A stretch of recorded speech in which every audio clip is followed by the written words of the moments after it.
Every giant believes his size is his shield, until the day it becomes his cage.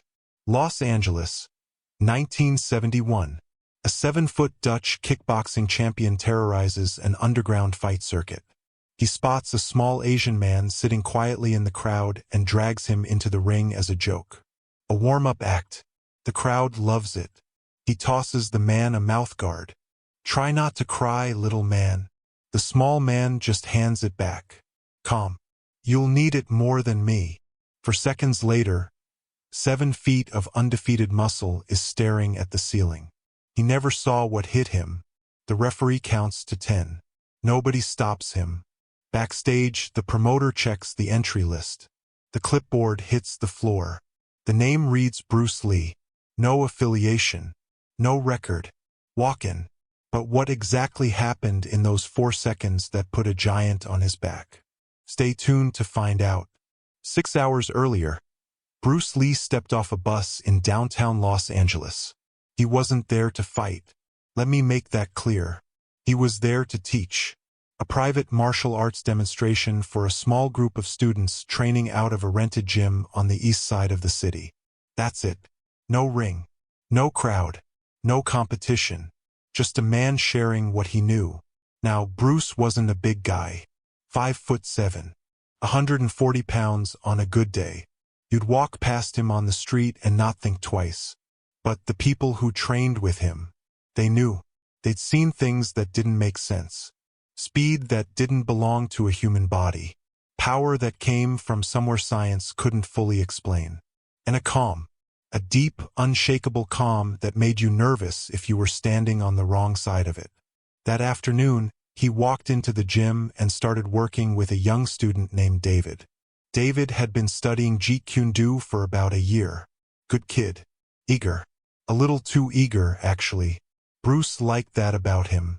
Reminded him of himself 10 years back. Bruce corrected David's stance. Moved his elbow 2 inches. Shifted his weight forward. Then he asked David to hit the heavy bag. David threw a punch. Solid. The bag swung. Bruce nodded. Then Bruce hit the same bag. 1 punch. The bag didn't swing. Folded. The chain rattled so hard dust fell from the ceiling mount. David stared at him. Everyone in that gym stared at him. Bruce just shook his hand out and said, "Again." That was the thing about Bruce. He never performed. He just did. And the doing was enough to make a room go quiet. After the session, David mentioned something. There was an underground fight circuit running that night. A warehouse venue about 20 minutes from the gym. Bare-knuckle stuff. Semi-legal. Big crowd. Bigger money. David had been once or twice. He said the main attraction was a Dutch kickboxer named Victor Brandt. Now here's where it gets interesting. Victor Brandt was not a normal fighter. He stood 7 feet tall, 270 pounds. Former European kickboxing champion. 34 consecutive knockouts on the underground circuit. Nobody lasted more than 2 rounds with him. Most didn't last 1. The crowd didn't come to watch fights. They came to watch Victor destroy people. That was the show. The promoter was a man named Sal Marchetti. Ex-boxer. Broken nose. Crooked teeth. Sal ran the circuit like a business. He kept a leather-bound notebook. Every fight. Every name. Every payout. Every result. He called it the ledger. And in that ledger, Victor Brandt had a page and a half of wins. No losses. Not 1. Sal didn't care about sport. He cared about tickets. And Victor sold tickets. Bruce wasn't interested. He told David no. He said he'd seen enough fighting for 1 lifetime. But David pushed. Said it was worth seeing just as a spectator. Said the atmosphere was something else. Bruce thought about it. Then he said fine. 1 hour. They'd watch and they'd leave. So that night, Bruce Lee walked into a converted warehouse on the south side of Los Angeles. No fanfare. No entrance. He paid at the door like everyone else. Found a seat near the back wall. Sat down. Crossed his arms. And watched. The place was packed. Maybe 300 people. Smoke in the air. A ring in the center. roped off with stained canvas. The crowd was loud. Drinking, shouting, betting. This wasn't a martial arts event. This was entertainment. Blood entertainment. Victor Brandt entered the ring for the second fight of the night. The crowd erupted. He was enormous. His hands were wrapped in white tape. His chest was bare. He bounced on his feet and shadowboxed for the audience, throwing hooks that cut the air with an audible snap. His opponent, a stocky Brazilian, lasted 45 seconds. Victor put him down with a knee to the body and a right hand over the top. Clean. Brutal. The crowd loved it. Bruce watched. He didn't react. Didn't flinch. Didn't cheer. He just watched the way Victor moved. The way he loaded his weight. The way his right hand dropped a fraction before every hook. Most people wouldn't notice that. Bruce noticed it in the first 10 seconds. Then Victor did something that changed the entire night. He pointed into the crowd, right at Bruce, and he laughed. He said something to the referee. The referee grinned, and Victor waved Bruce forward. "Come up here, little man. Let's have some fun." The crowd turned. 300 heads, all looking at the small man in the back row. Bruce didn't move. Not right away. He looked at David. David shook his head. "Don't do it." Bruce looked back at the ring. Victor. That grin. Then he stood up, and he walked toward the ring. The crowd parted for him. Not out of respect. Out of amusement. They were grinning, nudging each other. A few people clapped like they were watching a lamb walk into a slaughterhouse. And honestly, that's what it looked like. This small, quiet man in a dark shirt and plain shoes climbing through the ropes to face a 7-foot wall of muscle. It didn't make sense. It wasn't supposed to. Victor loved it. He spread his arms wide, turned to the crowd, played them like a fiddle. He flexed. He stomped. He made a show of looking down at Bruce like he was measuring a child for a coffin. The crowd ate it up. Then came the mouth guard. Victor pulled a spare from his corner and tossed it at Bruce's feet. Didn't hand it to him. Tossed it, like you'd throw a treat to a dog. And he said it. That line. "Try not to cry, little man." The crowd roared. People were on their feet. This was the show they came for. Humiliation before destruction. Bruce bent down, picked up the mouthguard, looked at it. Then he walked across the ring, calm as a man returning a borrowed pen, and held it out to Victor. "You'll need it more than me. Now get this." The room didn't go silent right away. There was a delay, like the words had to travel through the noise and the smoke and the arrogance before they landed. But when they landed hard. A few people in the front row stopped laughing. Victor's grin flickered. Just for a second. Then he shook it off, waved his hand. "Let's go." Sal clicked the stopwatch from his corner table. He always timed the rounds. It was part of the ledger. Every fight had a duration, a start time, an end time. He clicked it, set it on the table, and leaned back to watch what he assumed would be a 15-second joke. The referee stepped back. Victor moved first. He threw a wide right hook. The kind of punch that had ended 34 fights. Fast for a man his size. Devastatingly fast. It cut through the air where Bruce's head had been a quarter second earlier. But Bruce wasn't there. He'd slipped it. Not a big dodge. Not a dramatic lean. Just a small, precise shift. Like he'd known the punch was coming before Victor decided to throw it. Victor reset. Threw a low kick. Hard. Aimed at Bruce's lead leg. The kind of kick that buckles knees and ends mobility. Bruce stepped inside it. Not back. Inside. Closer to the giant. And still he didn't strike. He just looked up at Victor from 2 feet away. Calm. Patient. Like he was waiting for something. The crowd went quiet. Something was wrong. The small man wasn't scared. He wasn't frozen. He wasn't panicking. He was reading. And Victor, for the first time in 34 fights, felt something he didn't recognize. Doubt. Then Bruce moved. It happened so fast that most people in that warehouse would argue for years about what they actually saw. Some said it was 1 punch. Some said it was 2. A few swore there was a kick in there somewhere. But the result was the same. Victor's head snapped back. His eyes went wide. His legs forgot how to work. And 7 feet of undefeated European muscle dropped straight down like someone had cut his strings. The stopwatch on Sal's table read 4 seconds. The referee started counting. 1, 2, 3.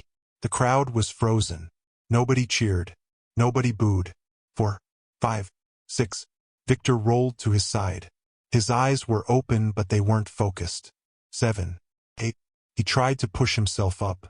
His arms shook. 9. He collapsed back down. 10. It was over. The referee waved his hands. Sal stared at the stopwatch like it had betrayed him. For seconds. He'd never recorded a 4-second fight. He didn't even know how to write that in the ledger. Bruce stepped through the ropes. No celebration. No raised fist. No showboating. He climbed out of the ring the same way he'd climbed in. Quiet. Measured. Like he'd just returned a library book and was heading home. David was standing by their seats. His mouth was open. He couldn't speak. Bruce walked past him, sat down, and picked up the bottle of water he'd left on the floor. He took a sip, set it back down, crossed his arms. Around him, the warehouse was chaos. People shouting. People arguing about what just happened. Money changing hands. Sal flipping through his ledger trying to find a precedent. Victor being helped to his corner by 2 men who looked like they'd seen a ghost. But Bruce was still, calm, like nothing had happened, like this was just another Tuesday. In the far corner of the warehouse, a man in a well-tailored gray suit watched the whole thing. He had a gold watch on his left wrist. Expensive.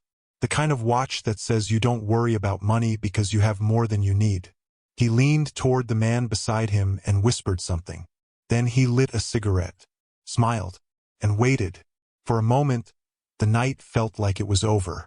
The spectacle had come and gone. A strange, impossible 4 seconds that would become a story people told at bars for years. Bruce had his water. David had his shock. And the warehouse had its chaos. But the man with the gold watch hadn't moved. He was still watching Bruce, still smiling. And if you'd looked closely, you would have noticed something. He wasn't surprised. Not even a little. He'd known exactly what was going to happen. Which meant this wasn't the end of the night. It was just the beginning. The man with the gold watch stood up, buttoned his jacket, and walked straight toward Bruce. Now here's the thing. Up until this moment, the danger had been simple. A big man in a ring. A fight. Fists and muscle and pride. That kind of danger Bruce understood. He'd been dealing with it his whole life. But what walked toward him now was a different kind of threat entirely. The kind that doesn't throw punches. The kind that writes checks. And the kind that owns the building you're standing in. His name was Raymond Cross. He introduced himself with a handshake and a smile that never touched his eyes. Former military. Special operations background. Now a private talent scout. That's the word he used. Talent scout. Like he was looking for actors or musicians. But the talent Raymond scouted didn't perform on stages. They performed in private rooms behind closed doors, for audiences of very rich men who bet very large sums of money on outcomes that weren't always survivable. Believe me, this was not the same underground circuit. This was something else. Something with real money behind it. And real consequences. Raymond sat down next to Bruce like they were old friends. He spoke quietly, controlled. He told Bruce that was the most impressive thing he'd seen in 20 years of watching men fight. He said he had a proposition. A real fight. A real opponent. Someone who wouldn't go down in 4 seconds. The money was significant. Life-changing, he said. Bruce looked at him. Studied him the way he'd studied Victor in the ring. Reading. Measuring. And then he said no. Politely. Firmly. No. Raymond smiled. And this is where the night turned. That wasn't a question, Mr. Lee. Raymond leaned back. He explained, still smiling, that this warehouse, the circuit, Sal, the ring, the crowd, all of it belonged to him. Sal was an employee. The fights were his product. The bets were his revenue. Bruce had walked into Raymond's house uninvited and broken his most expensive toy. Victor was supposed to win tonight. There were significant bets placed on that outcome. Bets made by people who did not enjoy losing money. People who expected Raymond to fix problems like this. Bruce looked over at Sal. Sal was standing near his table, holding the ledger against his chest like a shield. He wouldn't make eye contact, but he nodded just barely, confirming everything. Then Sal walked over. He was nervous, sweating. He leaned close to Bruce and whispered, "You should have lost on purpose. That's how it works here. Victor was supposed to win. Every fight is supposed to go the way it's supposed to go." And right there, Bruce understood. Victor dragging him into the ring wasn't random. It wasn't a joke. It was part of the show. A warm-up act. The small man gets humiliated. The crowd laughs. Victor looks even more dominant. Everyone goes home happy. But Bruce wasn't supposed to win. He'd broken the script. And now the money men were angry. Raymond stood up. He straightened his gold watch. And he introduced Bruce to the real problem. His name was Tua. He came through a side door like a shadow with weight behind it. 6'5", 280 pounds. Samoan. Professional. You could see it in the way he moved. No showboating. No grinning. No flexing for the crowd. Tua walked to the ring and stood beside it with his arms at his sides. Patient. Focused. He looked at Bruce the way a man looks at a job he's done 100 times before. This was not Victor Brandt. Victor was arrogance with a glass jaw. Tua was something else entirely. Tua was discipline wrapped in 280 pounds of trained muscle. He didn't underestimate anyone. He didn't need to. Raymond put his hand on Bruce's shoulder. Friendly. Casual. Like a business partner closing a deal. "Fight Tua," he said. "Win or lose, the debt is settled. The bets get restructured. Everyone walks away." Bruce shrugged the hand off. "And if I don't?" Raymond looked over at David. Then at the two friends David had brought along. They were standing near the entrance. Young. Scared. Out of their depth. Raymond didn't say anything. He didn't have to. Two of his men were already standing near the door. One of them reached up and pulled a chain across the exit. The lock clicked. The sound echoed through the warehouse like a punctuation mark. The locked door. That was the moment everything changed. This was no longer about fighting. No longer about pride or curiosity or proving a point. This was about the people Bruce had brought into this building. People who were here because of him. People who couldn't protect themselves from men like Raymond Cross. Bruce looked at David. David's face was white. He mouthed the word sorry. Bruce shook his head. Nothing to be sorry for. Then Bruce looked at Tua. Tua looked back. No expression. No malice. Just readiness. Bruce didn't agree. He didn't refuse. He didn't negotiate or threaten or posture. He just reached down, took off his jacket, folded it once, and set it on the chair. Then he walked back toward the ring. And this time, nobody in that warehouse was laughing. Not the crowd. Not Sal. Not Raymond. The only sound was Bruce's footsteps on the concrete floor and the low hum of the fluorescent lights above the ring. He climbed through the ropes, stood in the center, and waited. Tua climbed in after him. The ring sagged under his weight. He rolled his neck, cracked his knuckles, and settled into a stance that said everything words couldn't. This man had done this before, many times, and the people on the other side of him didn't always walk out. The referee looked at Raymond. Raymond nodded. The referee stepped back, and the fight began. Tua didn't rush. That was the first difference. Victor had come in swinging, wild and confident and sloppy. Tua moved forward in measured steps. Guard high, chin tucked. He threw a jab. Testing. Measuring distance. It was fast. Faster than you'd expect from a man that size. Bruce slipped it. Moved left. Reset. Tua jabbed again. Then followed with a straight right. Heavy. Bruce ducked the right, circled to the outside. He flicked a lead punch at Tua's chin. It landed. Clean. Tua's head moved. But Tua didn't stop. Didn't stumble. Didn't blink. He kept coming. Now here's what made this fight different from every fight Bruce had ever been in. Tua could take punishment. Victor couldn't. Most fighters couldn't. But Tua had been built for this. His neck was thick. His jaw was set. His body had been conditioned over years of absorbing damage and staying upright. Bruce hit him 3 more times in the next 10 seconds. Fast, precise shots. Any one of them would have dropped Victor again. Tua absorbed them all and kept pressing forward. Bruce adjusted. He started targeting the body. Ribs, solar plexus. Short, sharp strikes that most people couldn't even see.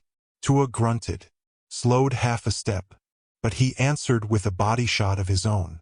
A left hook to Bruce's ribs that landed hard. Bruce felt it. Believe me, he felt it. His jaw tightened. He stepped back. Reset. The crowd saw it. They reacted. For the first time that night, someone had hit Bruce Lee. And it mattered. But Bruce was already recalculating. That's what separated him from every other fighter who ever lived. He didn't panic. He didn't freeze. He processed. Tua was too durable for conventional strikes. Power wasn't the answer. Precision was. Bruce shifted his approach. He started hitting joints. The inside of Tua's left elbow. The nerve cluster above his right knee. The soft point behind his ear. These weren't knockout blows. They were surgical. Each one did something small. A finger went numb. A shoulder dropped half an inch. A step became a fraction slower. Tua felt it happening. He knew he was being taken apart, piece by piece. So he did what every powerful fighter does when technique fails them. He charged. Tua rushed forward, arms wide, trying to clinch. To get Bruce close where size and weight would win. And he got there. He grabbed Bruce around the shoulders and squeezed. In the clinch, Tua was a monster. He threw Bruce sideways, off balance. Bruce hit the canvas on his back. The crowd gasped. But before Tua could follow up, Bruce rolled. Not away, toward Tua's legs. He swept the ankle, disrupted the base, and was back on his feet before Tua could reset. It happened in under 2 seconds. The crowd wasn't entertained anymore. This wasn't a show. This was something real. Something most of them had never seen before. 2 men operating at a level that made everything else that happened in that ring look like children playing. Tua came again. More careful now. His left arm was weaker. His movement was slower on the right side. Bruce had done his work. And now he waited. Patient. Calm.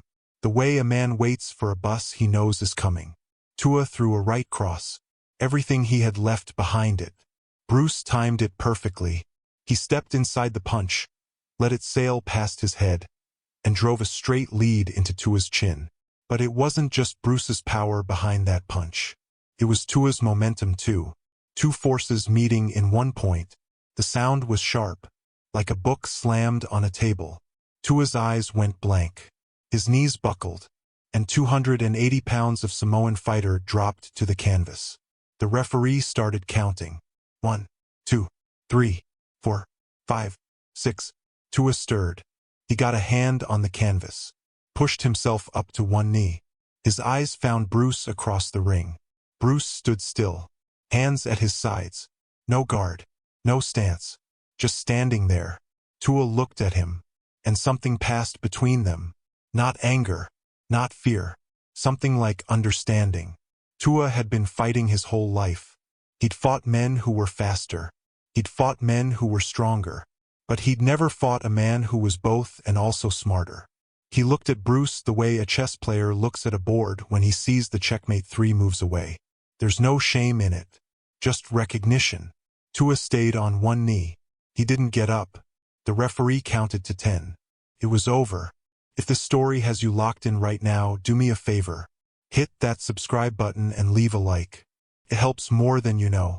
And I promise this story isn't done yet. The warehouse was silent again. But a different kind of silence this time. Not shock. Respect. Even the men who had bet against Bruce were quiet. They'd just seen something that went beyond gambling and entertainment and ego. They'd seen mastery. Bruce stood in the ring, breathing steady.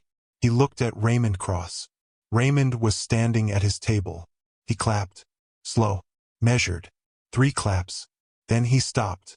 His face wasn't impressed. It was calculating. The way a man looks at a racehorse he wants to buy. He walked to the edge of the ring. You're everything they said you were, Mr. Lee. Bruce didn't respond to the compliment. Unlock the doors. Raymond reached into his jacket pocket. He pulled out a folded piece of paper. Contract. He held it up so Bruce could see it. One more condition. 3 more fights. Private events. Serious money. You do this and everyone walks out tonight. Clean. No trouble. Bruce looked at the contract. Looked at Raymond. Then he climbed through the ropes, walked to Raymond, and took the paper from his hand. He unfolded it, read it, and tore it in half. Slowly, deliberately, let both pieces fall to the floor. I don't fight for men like you. I fight for me. Open the doors. Or I'll open them myself. The room went cold. Raymond's men shifted. Hands moved toward waistbands. Jackets opened slightly. The implication was clear. Bruce didn't move, didn't flinch. He stood 3 feet from Raymond Cross and looked him in the eye. Not with anger, not with aggression, with certainty.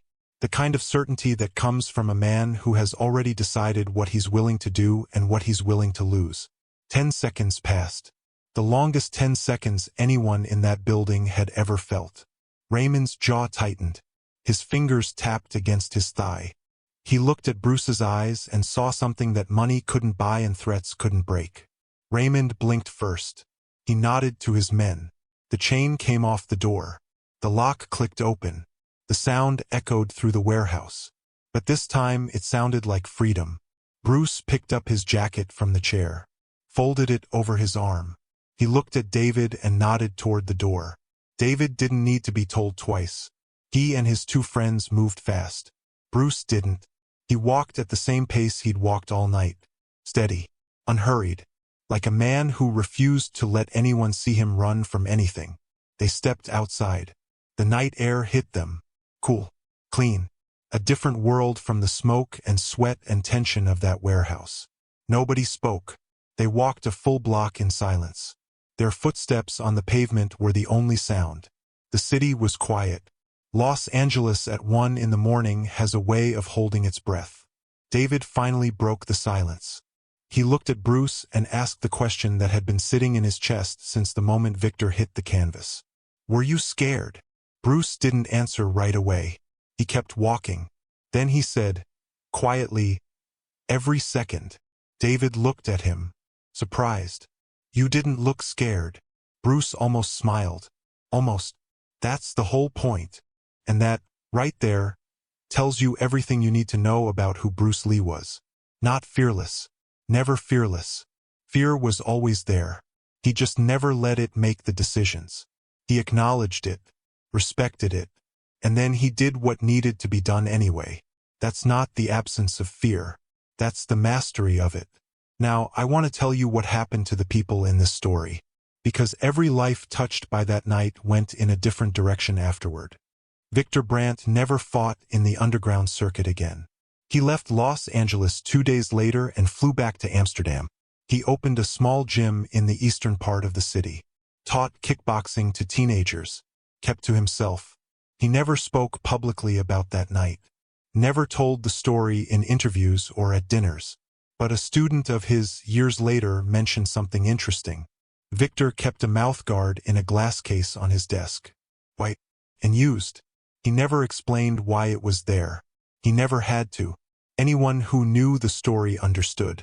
It was the mouthguard Bruce Lee handed back to him. The one he said Victor would need more. Victor kept it as a reminder. Not of the loss. Of the lesson. Tua disappeared from the fight scene entirely. Some people said he went home to Samoa. Others said he moved to New Zealand and found work on a fishing boat. The truth is, nobody really knows. But the few people who saw that fight said something changed in Tua when he took that knee and looked at Bruce across the ring. He wasn't broken. He wasn't humiliated. He was finished. Not with that fight. With all of it. He'd spent his whole life using his body as a weapon for other men's profit. And in that moment, kneeling on the canvas, looking at a man half his size who fought for no one but himself, Tua saw the difference between a fighter and a free man. And he chose to stop being one so he could start being the other. Raymond Cross continued running his private fight operations for 2 more years. The money was good. The clients were powerful. But eventually, a federal investigation caught up with him. Wire fraud, illegal gambling, racketeering. The operation was shut down in 1973. Raymond was never formally charged. He had the kind of lawyers that make problems disappear. But he was never seen at a fight again. Some said the investigation scared him. Others said something else scared him first. A small man in a warehouse who looked him in the eye and didn't blink. Sal Marchetti kept the clipboard, the entry sheet from that night. He pinned it to the wall of his small office above the warehouse. Bruce Lee, walk-in, no affiliation, no record. He told the story to anyone who would listen for the rest of his life. Most people didn't believe him. They'd laugh and shake their heads and say Sal was exaggerating.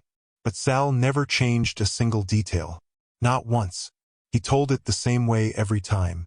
Because the truth doesn't need embellishment when it's already impossible. And Bruce Lee went on to change the world. Not just martial arts. The world. He didn't just fight. He redefined what fighting meant. He stripped away the traditions that didn't work and kept only what was true. He built a philosophy that said style doesn't matter, speed doesn't matter, size doesn't matter. What matters is the person. What matters is the will. What matters is the refusal to be defined by someone else's expectations.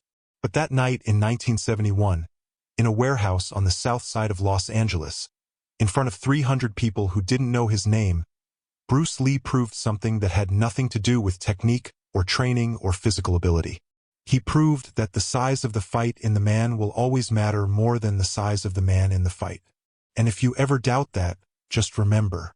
A 7-foot champion tossed a mouthguard to the smallest man in the room. And the smallest man in the room handed it back. Every giant believes his size is his shield. But that night, one small man proved that courage doesn't need to be tall. It just needs to show up.